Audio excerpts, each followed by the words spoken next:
Hello বন্ধুরা, এই মুহূর্তে আমার কাছে রয়েছে একটি নোকিয়া হ্যান্ডসেট। মডেল হলো টা 1304, অর্থাৎ 105 মডেল। এটা আমি এবার দ্রুত অন করব আর সমস্যাটা দেখাচ্ছি। সমস্যাটা হচ্ছে বাটন প্রেস করা প্রয়োজন হয় না, সংখ্যাগুলো অটোমেটিক উঠতে থাকে। এই হ্যান্ডসেটের সমস্যা এটাই। আপনারা আমার সঙ্গে থাকুন, আমি এটাকে কিভাবে রিপেয়ার করি আপনারা দেখতে থাকুন। ওকে, এখন আমার সিম লাগানো অবস্থায় আছে। আমি এবার সিমটাকে খুলে তারপরে অন করে দেখব যে সমস্যা একই থাকে কি পরিবর্তন হয়। যদি এখন সমস্যার সমাধান হয়ে যায় তাহলে সিমের প্রবলেম বলবো, না সমস্যা একই রয়ে গেছে অর্থাৎ সংখ্যাগুলো উইদাউট প্রেসেই কন্টিনিউ রয়েছে। আমি এবার দ্রুত ফোনটাকে খুলে নেব এবং পরবর্তী স্টেপগুলো ফলো করতে থাকব। কাজের স্টেপ জানা খুব জরুরি। আমি ডিসপ্লেটা রাবার আপ করে নিলাম এবং পেডটা তুলে নেব। পেডটা আমি একটু লক্ষ্য করছি, পেড ঠিক আছে, এবং আমি সম্পূর্ণ পেডটা ভালোভাবে ক্লিন করে দেব। ক্লিন করার পর এবার দেখব যে পেডে কোনো সমস্যা আছে কি না।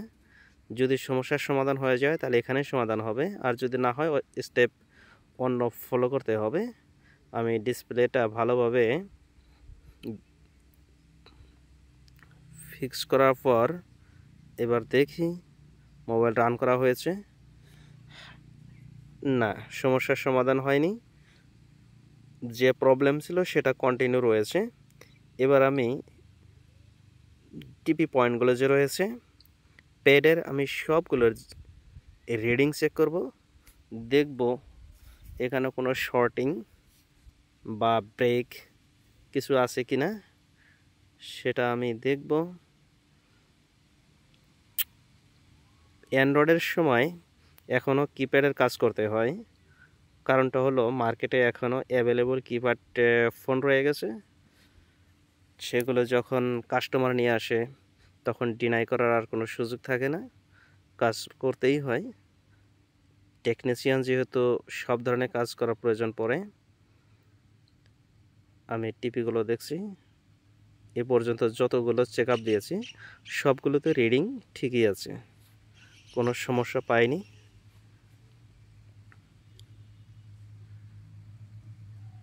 হ্যাঁ, সবগুলোতে রিডিং ঠিক। এটাতে দেখি, হ্যাঁ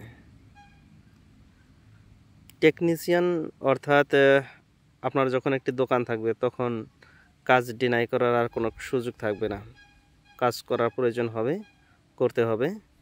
ছোট হোক বড় হোক সব কাজই করতে হবে। ওকে, সেজন্যই আমি এই কাজটা করছি। হ্যাঁ, আমি সবগুলো পয়েন্ট চেক করলাম, সবগুলো রিডিং ওকে রয়েছে, ঠিক আছে। এবার অবশ্যই আমি সিপিওটাকে এইচআরসি করব, অর্থাৎ এইচ হিট আর রিবল সি সেন্স। আমি ফার্স্ট টাইম এটাকে একটু মুভ করব, অর্থাৎ হিট করব, হিট করে একটু মুভ করব। যদি সমাধান হয়তো হলো, যদি না হয় তাহলে আমি তখন আর করব, অর্থাৎ রিবল করব। রিবলে যদি না হয় তখন আমি চেঞ্জ করে ফ্লাশ করব। আমি মোবাইলটা রান করে দিলাম। এবার দেখি সমস্যার সমাধান হলো কি না। মনে হচ্ছে সমাধান হয়ে গেছে। হ্যাঁ, সংখ্যাগুলো এখন আর উইদাউট প্রেসে কাজ করছে না, অর্থাৎ আমি সিপিওটাকে জাস্ট একটু পেস্ট দিয়ে হালকা মুভ করেছি, তাতে সমস্যার সমাধান হয়ে গেছে। যদি সমাধান না হতো তাহলে সিপিওটা আমি রিভল করতাম, রিভল করার পর যদি সমাধান না হতো তাহলে আমি সিপিওটা চেঞ্জ করে ফ্লাশ করতাম। ওকে, এই সমস্যার সমাধান হয়ে গেছে।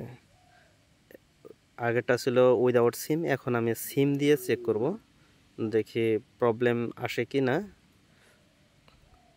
না, সমাধান হয়ে গেছে, এখন আর প্রবলেম দেখাচ্ছে না। অর্থাৎ একটি কাজ বুঝে শুনে করা প্রয়োজন হয়। কাজ ছোট হোক বড় হোক সব সময় একটু চিন্তা ভাবনা করে কাজ করলে যে কোনো কাজেই সফলতা আসবে, এটাই বাস্তব। ওকে, এতক্ষণ আপনারা আমার সঙ্গে থাকার জন্য অসংখ্য ধন্যবাদ।